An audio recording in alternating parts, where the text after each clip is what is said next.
नमस्कार दोस्तों, मैं हूं astroyatra.com से पंडित मुकेश गौर और आज हम आपको बताते हैं घर का वास्तु कैसे सुधारा जाए। बिना तोड़फोड़ के हम घर में वास्तु को कैसे सुधार सकते हैं। अगर हमारे घर का वास्तु खराब होता है तो घर में बेचैनी रहती है, घर में मन नहीं लगता है, मन बेचैन रहता है, कारोबार नहीं चलता है, घर में सभी की बुद्धि अलग अलग हो जाती है। तो दोस्तों, प्राचीन काल में घर वास्तु अनुसार बनाए जाते थे और उसको अच्छे से सजाया जाता था। उनमें वास्तु दोषों के शमन के लिए वास्तु अनुसार चित्र, नक्काशी, बेल बूटे, मनोहरी आकृतियां आदि का उपयोग किया जाता था।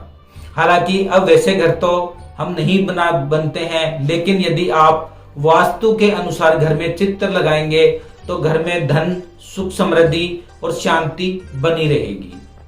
दोस्तों, आगे बढ़ने से पहले हम वास्तु के बारे में बात करें, उससे पहले हम आपको बता दें कि सबसे पहले घर की दक्षिण दीवार के ऊपर पंचमुखी हनुमान जी का चित्र अवश्य लगाना चाहिए। घर की तिजोरी के पल्ले पर बैठी हुई लक्ष्मी जी की तस्वीर, जिसमें 2 हाथी सूंड उठाए हुए नजर आते हो, ये चित्र लगाना बहुत ही शुभ माना गया है। ईशान कोण को खाली रखना चाहिए और उसकी दीवार पर सुंदर हरियाली के चित्र अवश्य लगाने चाहिए। दोस्तों, वहां जल की स्थापना करना भी बहुत अच्छा होता है। इसके बाद हम चलते हैं घर के सबसे मेन रूम, जिसको हम बैठक रूम बोलते हैं या लिविंग एरिया बोल सकते हैं। तो बैठक रूम में सबसे पहले राम दरबार का चित्र लगाना चाहिए। अगर राम दरबार ना हो तो उसमें सुंदर सा चित्र, आप हरियाली वाला चित्र लगा सकते हैं। इस चित्र की आपको, अगर आप राम दरबार लगाते हैं तो दोस्तों इस चित्र की आपको पूजा नहीं करनी है। या आप बैठक रूम में हंसता या मुस्कुराता हुआ परिवार की तस्वीर लगा सकते हैं, जो प्रसन्न मुद्रा में पूरे परिवार की फैमिली फोटो हो। ऐसा भी आप अपने बैठक रूम में, लिविंग रूम में लगा सकते हैं। उसके बाद चलते हैं दोस्तों बेडरूम, जिसको हम शयन कक्ष बोलते हैं। तो शयन कक्ष में राधा कृष्ण का एक सुंदर सा चित्र लगा सकते हैं। इस चित्र की आपको पूजा नहीं करनी चाहिए।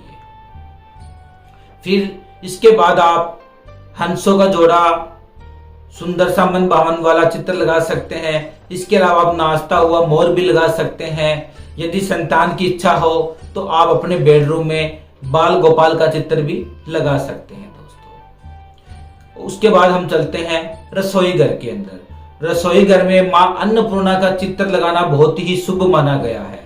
जो सौहार्द की देवी है, अन्नपूर्णा मां घर में कारोबार और बढ़ोतरी लेके आती है। तो रसोई घर में मां अन्नपूर्णा का चित्र लगाना बहुत ही शुभ माना गया है। या फिर आप सुंदर फलों या सब्जियों के चित्र भी लगा सकते हैं। यदि आपका रसोई घर अग्निकोण में न होते हुए किसी और दिशा में बना है तो वहां पर आप यज्ञ करते हुए ऋषि मुनि या तपस्वियों की चित्रकारी, ऐसा भी चित्र आप लगा सकते हैं। इससे वहां का वास्तु मिट जाएगा और धन के मार्ग में जो रुकावट आ रही है और संकट चल रहे हैं, वो संकट आपके दूर हो जाएंगे। दोस्तों, अध्ययन कक्ष, स्टडी रूम जिसको हम बोलते हैं, अध्ययन कक्ष में मां सरस्वती का चित्र लगाना चाहिए। दोस्तों, क्योंकि मां सरस्वती विद्या और बुद्धि की मालिक है, तो आप स्टडी रूम के अंदर मां सरस्वती का चित्र लगा सकते हैं। या फिर आप हंस, वीणा या महापुरुषों की तस्वीर भी लगा सकते हैं। इस कक्ष में आप तोते का चित्र अवश्य लगाएं। कुछ वास्तुकार जंपिंग फिश, डॉल्फिन या मछलियों के जोड़े को लगाने की भी सलाह देते हैं। तो आप डॉल्फिन, फिश या मछली इत्यादि चित्र भी लगा सकते हैं। दोस्तों, शौचालय, यदि गलती से भी दोस्तों अगर आपका शौचालय ईशान कोण में बन गया है या फिर बहुत ही ये शौचालय की वजह से धन हानि हो रही है, अशांति का कारण बना हुआ है, तो प्राथमिक उपचार के तौर पर उसके बाहर शिकार करते हुए शेर का चित्र लगाना बहुत ही शुभ माना गया है। अगर आपका बाथरूम टॉयलेट ईशान कोण में या गलत दिशा में बन गया है तो आप शिकार करते हुए शेर का चित्र लगा सकते हैं। इससे आपके बाथरूम का दोष जो है वो खत्म हो जाएगा दोस्तों। उसके बाद है ईशान कोण, स्नान घर यानी कि बाथरूम।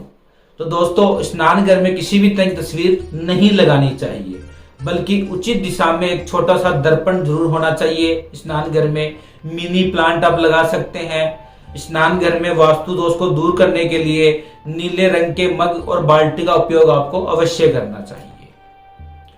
घर का दरवाजा, दरवाजे के ऊपर अंदर और बाहर जो आपका दरवाजा है, मेन गेट है, उसके ऊपर अंदर और बाहर गणेश जी का चित्र लगाना चाहिए। यानी कि कई लोग मैं देखता हूं कि सिर्फ बाहर की तरफ गणेश जी का चित्र लगा देते हैं, तो वो भी अशुभ माना गया है, क्योंकि गणेश जी को घर की पीठ लग जाती है।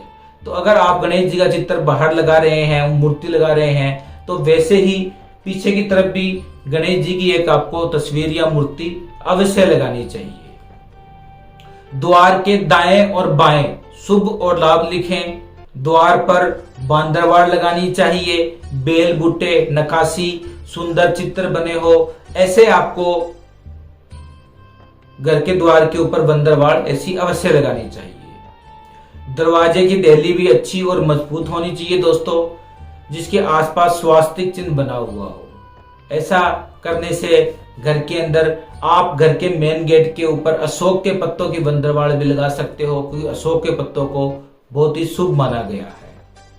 और शाम के समय साढ़े 6 और 7 सूर्यास्त के समय गंगा जल के छिट्टे अपने मेन गेट के बाहर देना चाहिए। ऐसा करने से घर के वास्तु दोष खत्म होते हैं एवं माघ अमावस्या और पूर्णिमा को घर के अंदर गौमूत्र और गंगा जल मिलाकर घर में शाम के समय और सुबह के समय छिट्टे लगाने से घर का प्रत्येक तरह का वास्तु दोष खत्म हो जाता है।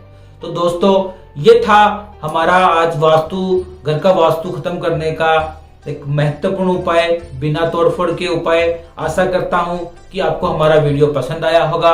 अगर आपको हमारा वीडियो पसंद आया तो लाइक करें, शेयर करें और सब्सक्राइब अवश्य करें। धन्यवाद दोस्तों। मैं हूं astroyatra.com से पंडित मुकेश गोत। हम आशा करते हैं कि आपको ये वीडियो पसंद आया होगा।